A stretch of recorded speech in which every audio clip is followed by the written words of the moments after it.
ये एक निहायत हसीन वादी थी जिसके दरमियान में एक खूबसूरत झील थी जिसे चारों तरफ से बुलंदो बाला पहाड़ों ने घेर रखा था।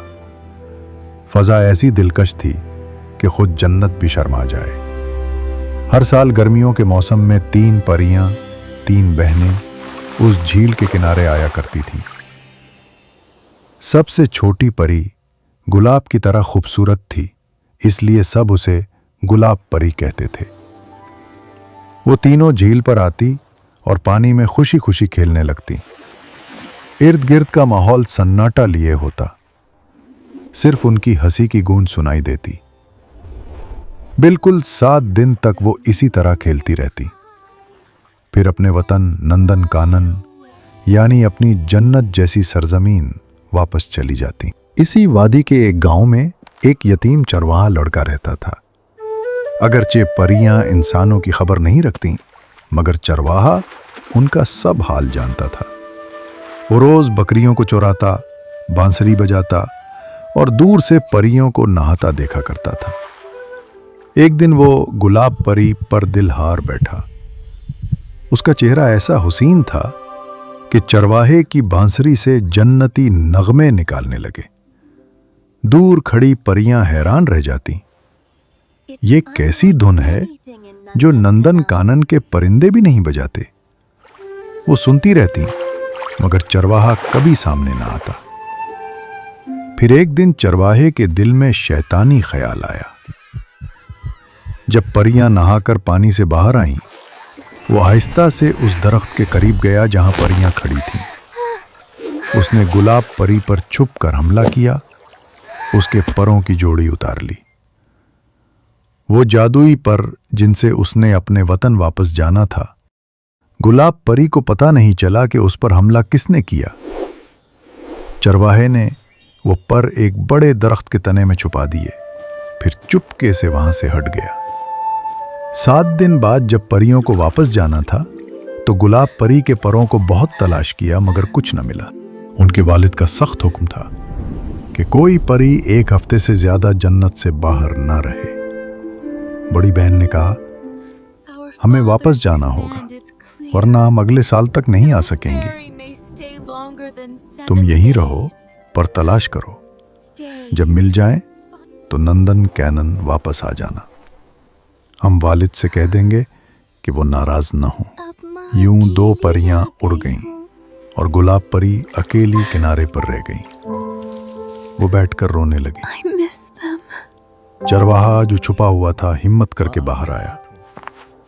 उसकी बात सुनकर परी को अपने घर ले गया, उसे तसल्ली दी और देर तक बांसुरी बजाता रहा। परी को खुशी हुई कि वही धन जो उसे दूर से मशहूर कर देती थी, उसी चरवाहे की थी। जल्द ही वो दोनों दोस्त बन गए। दोनों गांव के किनारे एक छोटी सी झोंपड़ी में रहने लगे। चरवाहा बकरियां चराता और बांसुरी बजाता। परी उसके साथ बहुत खुश थी। गांव वालों ने सोचा कि उन्हें शादी कर लेनी चाहिए। चरवाहा राजी हुआ, परी भी, और एक दिन पूरे जश्न के साथ उनकी शादी हो गई। दोनों की जिंदगी खुशियों से भर गई, मगर कभी कभी परी की आंखों में आंसू आ जाते। उसे नंदन कानन की बहनों और बाप की याद आती। चरवाहा उसे बांसुरी सुनाकर तसल्ली देता और वो नींद में डूब जाती। 1 साल बाद उनके घर एक बेटा पैदा हुआ। बच्चे के आने से परी के सारे गम मिट गए। मगर फिर एक दिन चरवाहे ने देखा कि परियां दोबारा झील पर उतरी हैं। वो उनके पास गया, उन्हें बताया कि छोटी बहन सलामत है।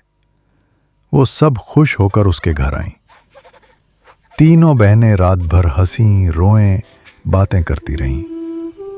7 दिन बाद जब वापसी का वक्त आया, चरवाहा भागकर गया और वो पर ले आया जो उसने छुपाए थे। सब कुछ सच बताया। गुलाब परी शिशदर रह गई। उसने पर पहने और कहा, जो तुमने किया उसकी माफी नहीं। तुम अपने बेटे के साथ यहीं रहो, मैं अपनी बहनों के साथ जा रही हूं। और वो वाकई चली गई। जन्नत वापस आकर भी गुलाबे परी का दिल सुकून ना पा सका। उसका दिल उस झोंपड़ी में अटका था जहां उसका बच्चा और चरवाहा रहते थे। उसे उन रातों की याद आती जब वो चरवाहे की बांसुरी सुनते सुनते सो जाती थी। वो सोचती, चरवाहा बुरा नहीं था, अगर चाहता तो पर कभी वापस ना करता। जन्नत में सब कुछ है मगर मोहब्बत नहीं, दोस्ती नहीं। और जिसने गम देखा हो वो जानता है कि बेगमी की जिंदगी कितनी फेंकी होती है। सबसे बढ़कर उसे अपने बच्चे की याद सताने लगी। क्या वो रो रहा होगा? क्या चरवाहा उसे संभाल पाता होगा? परी का बाप सब समझ गया। उसने कहा, तुमने इंसानी दुनिया के लिए परियों के उसूल तोड़ दिए, मगर अगर वहां तुम्हें सच्ची खुशी मिल सकती है तो जाओ। इधर चरवाहा तड़प रहा था, घर बिखरा हुआ, बेटा भूखा, वो खुद उदास। एक बूढ़ी औरत कभी कभार मदद कर देती। वो रोज झील के किनारे जाता, बच्चे को गोद में लिए, बांसुरी साथ लिए। एक दिन वो खड़ा था कि आसमान से रोशनी उतरी। पहले तो वो डर गया, मगर फिर पहचान गया, ये तो वही गुलाब परी है। उसने सोचा शायद बेटे को लेने आई है, मगर परी जमीन पर उतरी, अपने पर खोले, फिर पत्थर से आग जलाई और वो पर आग में फेंक दिए। चरवाहा दौड़कर आया। ये क्या कर रही हो? परी ने कहा, अब मैं वापस नहीं जा सकती और ना जाना चाहती हूं। यहां मेरा घर है, मेरा बेटा है, मेरी खुशी है। फिर वो दौड़कर अपने बेटे को गोद में ले लेती है। दोनों आहिस्ता आहिस्ता गांव के रास्ते पर चलने लगे।